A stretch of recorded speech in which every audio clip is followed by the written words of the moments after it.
Assalamualaikum warahmatullahi wabarakatuh.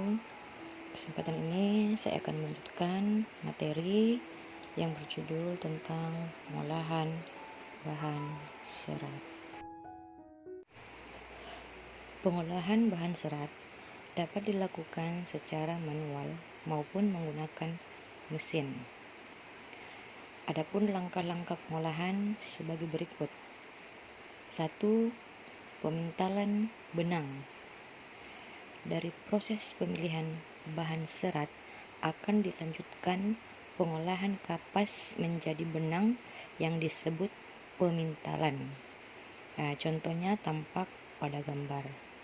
Yang kedua, penggulungan benang. Benang yang sudah dipintal akan digulung menggunakan alat penggulung benang. Seperti yang ada di gambar kalian lihat ini. Kemudian yang ketiga yaitu pencelupan warna. Benang diproses dengan pencelupan untuk memperoleh warna yang kuat. Selanjutnya benang dikeringkan. Yang keempat, penenunan benang menjadi kain. Setelah kering, dapat ditindaklanjuti dengan proses penenunan menjadi kain. Benang yang telah jadi bahan baku dapat digunakan untuk membuat makram dan tapestri, sedangkan kain dapat digunakan untuk membuat kain ikat celup. Selanjutnya, proses produksi kerajinan bahan serat. Yang pertama, menenun. Teknik menenun dapat digunakan untuk membuat produk kerajinan tapestri. Menenun menggunakan alat spanran atau bingkai yang direntangkan benang-benang lungsi sebagai jalur jalannya benang tenunan atau pakan. Yang kedua yaitu menjahit. Menjahit adalah pekerjaan menyambung kain dan bahan-bahan lain yang bisa dilewati jarum jahit dan benang. Ini kalian pasti pernah melihat, bahkan mungkin kalian biasa melakukan kegiatan menjahit ini. Jadi menjahit itu bisa menggunakan mesin ataupun manual. Yang ketiga yaitu mengikat.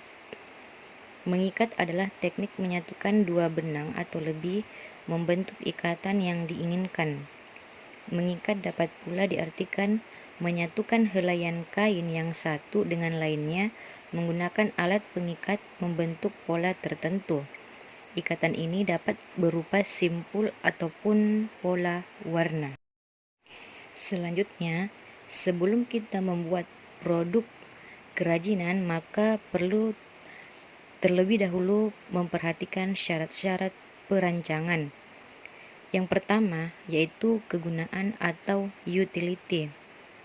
Benda kerajinan harus mengutamakan nilai praktis, yaitu dapat digunakan sesuai dengan fungsi dan kebutuhan. Contohnya mangkok, itu digunakan sebagai wadah sayuran atau yang makanan yang mempunyai kuah seperti bakso, mie kuah, dan lain-lain. Yang kedua yaitu kenyamanan atau comfortable. Benda kerajinan harus menyenangkan dan memberi kenyamanan bagi pemakainya. Contohnya gelas atau cangkir mempunyai pegangan agar tangan kita tidak panas apabila memegang gelas yang berisikan air panas. Yang ketiga yaitu keluasan atau flexibility.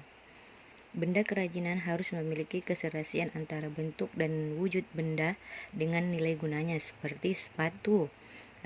Sepatu dibuat sesuai anatomi kaki bagaimana bentuknya, maka sepatu dibuat sedemikian rupa sehingga kita luas untuk menggunakan sepatu tersebut.